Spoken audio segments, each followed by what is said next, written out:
Os anistiados do passado são os ditadores do presente. Eu quero mostrar para vocês.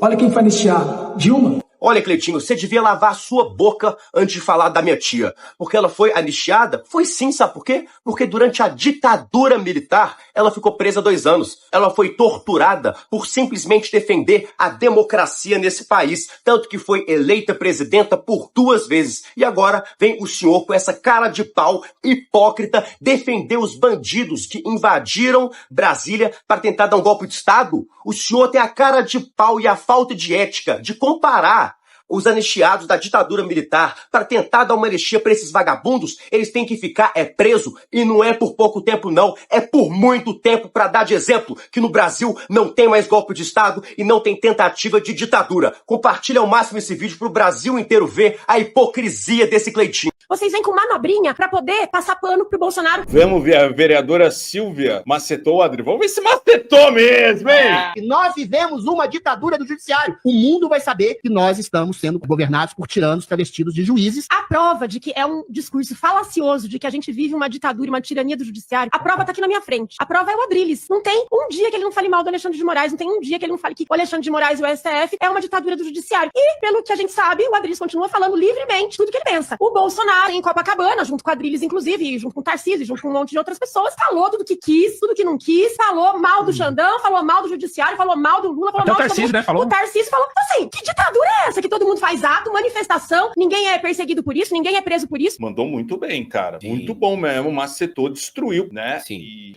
vereadora Silvia Ferraro, tamo junto, mandou muito bem, né, Helder? Destruiu todos os argumentos pífios e patéticos do Adrilles, né?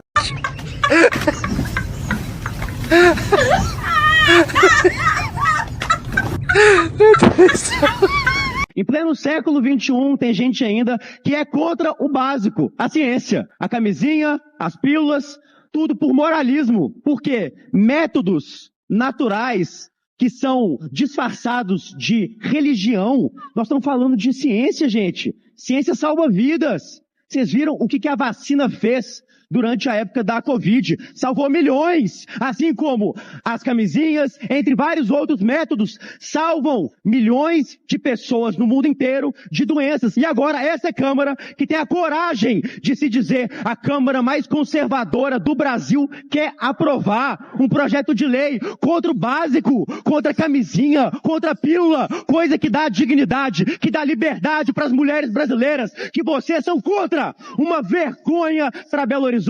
Quem foi contra a vacina, quem é contra a ciência e, portanto, com muita vergonha, são contra também os métodos comprovados pela ciência. Senhor presidente, esse projeto não contará com meu voto. É uma vergonha para essa cidade. Não, ao contrário, Fabiola, esse ato da Avenida Paulista, ele foi concebido com esse propósito de irradiar a força desse faraó da direita, mas o ato da Paulista foi um crepúsculo. A essa altura, os penares do Bolsonaro interessam aos outros, sobretudo aos governadores, que rodearam o Bolsonaro nesse domingo. O Bolsonaro ganhou nessa manifestação, ganhou ares de múmia. O Tarcísio de Freitas, o Ronaldo Caiado, o Romeu Zema, o Ratinho Júnior, eles se comportaram como embalsamadores. Estavam ali ao redor do Bolsonaro. Interessa a esses governadores, todos eles com pretensões presidenciais, manter o culto ao mito para herdar os votos dos devotos do Bolsonaro. E o Supremo está construindo o sarcófago. Então, era uma múmia cercada por embalsamadores, que eram os governadores, e o Supremo, ao fundo, construindo o sarcófago do Bolsonaro, que vai ser a cadeia.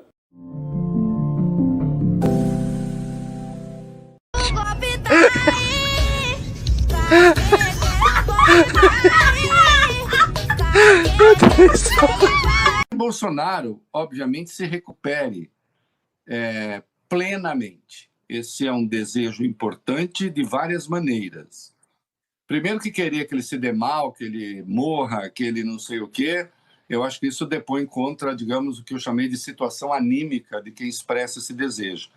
Isso é um troço pavoroso. Não, ele tem de ficar bom, né? Isso tem que valer para qualquer pessoa. Eu me lembro como eu apanhei quando houve a espetacularização da execução de Saddam Hussein, aquela coisa grotesca, e teve gente que aplaudiu aquilo e, desculpe, quem aplaude aquilo pode não ter cometido os mesmos crimes de Saddam Hussein. Poderia, mas se fosse Saddam Hussein, certamente teria cometido os mesmos crimes, né? Porque quem vibra com aquilo não pode ser uma pessoa muito razoável. Então, vibrar com a situação do Bolsonaro também não é coisa de gente razoável. Ele tem de ficar bom, é o que a decência recomenda, e espero que as pessoas do fundo do coração pensem isso. 1. 2. Tem de ficar bom também porque ele precisa responder pelos crimes que cometeu. Não foram crimes quaisquer, foram crimes muito graves. Eu concordo com o Josias também. Se caçar só o Chiquinho Brazão dizendo, olha, agora damos uma no cravo e numa ferradura, não, pera lá, se vai caçar o Glauber, tem que caçar muita gente que cometeu delitos e quebrou o decoro de uma forma muito maior do que a quebra do Glauber, né? Só que, infelizmente, eu também não tenho muita esperança que isso vai acontecer, exatamente porque a Câmara só vai punir os seus quando estes, né, baterem de frente com o status quo, quando criticarem a liderança da própria Câmara de forma que algum deles não goste. Agora, andar armado, corrupção, assassinato, outros tipos de pancadaria, o pessoal não está nem aí. A questão da Câmara é proteger a si mesmo, a questão das lideranças é proteger a si mesmo, e só. Mas vocês têm que ter a consciência que vocês são pessoas odiadas desse país. Bendita democracia, que permite que alguém que, mesmo nos odiando, pode, por garantia dos próprios juízes, vir e dizer a eles sobre isso que é a sua verdade. Numa ditadura isso não seria permitido, porque nós sabemos que nem há judiciário independente, nem há advocacia livre, nem há cidadania com direitos. O ministro Flávio Dino manteve no último domingo a decisão do Tribunal de Justiça de São Paulo que impediu a Prefeitura da capital paulista de mudar o nome da GCM para Polícia Municipal. Essa medida havia sido aprovada pela Câmara Municipal e teve apoio do prefeito Ricardo Nunes. Segundo Dino, a lei brasileira usa o termo Guarda Municipal. Por isso, o nome precisa ser mantido. Isso evita que estados ou cidades mudem o nome das instituições por conta própria. Para ele, a absurda possibilidade de um município renomear sua Câmara Municipal para Senado Municipal ou sua Prefeitura para Presidência Municipal exemplifica os riscos dessa flexibilização. A discussão ganhou força depois que o Supremo Tribunal Federal reconheceu que os guardas municipais podem atuar no policiamento ostensivo nas ruas, desde que respeitem os limites das polícias civil e militar. O frouxo americano. Pois é, Bolsonaro, você achou que só o seu capitão era cagão e covarde? Não, o Trump está se provando um verdadeiro frouxo. Olha só, ele foi cheio de bravata, aplicou tarifa em todo mundo, brigou com a China. O que aconteceu agora? O cara já recuou. Pois é, não aguentou a retaliação da China e o caos econômico criado pela sua bagunça no mercado mundial. E o cara recuou, reduziu tarifas para dezenas de países. E por que isso? Os bolsominions vão dizer que é estratégia, mas a verdade é a seguinte: vários assessores próximos, ligados direto ao Trump, falaram que ele ficou com medo mesmo por causa da pressão que ele estava sofrendo do mercado financeiro diante das perdas de trilhões que as empresas americanas estavam tendo por conta da sua bagunça. Pois é, até o Elon Musk, que é o principal aliado, alguns diriam até o principal dono do Trump, veio a público para pressionar o Trump para recuar com esse negócio de bagunçar a economia mundial. A verdade é a seguinte: o Trump achou que podia intimidar todo mundo, só que ele descobriu que tem jogadores muito poderosos que estão aí em cena, principalmente a China. Já falou que não vai recuar em relação a essas ameaças americanas. Pois é, ficou pequeno para os americanos e para esses trumpistas bolsonaristas que achavam que iam mandar no mundo. Você sabe que houve aquela queda grande na avaliação do governo em fevereiro. Vamos falar sério. Muito por aquela campanha canalha de fake news, de mentira, sobre o episódio do Pix. Mas também teve o preço dos alimentos, o dólar estava muito alto, teve seca, teve desastre no Rio Grande do Sul. Só que ali, fevereiro, a queda foi de 17 pontos, a diferença entre avaliação negativa e positiva. E a gente começou a escutar uma turma dizendo: acabou, não vira mais. Gente, a diferença que era 17, o Lula ganhou 8 pontos nessa. A diferença que era 17 cai para 9. E pode anotar, pode escrever o que eu estou dizendo.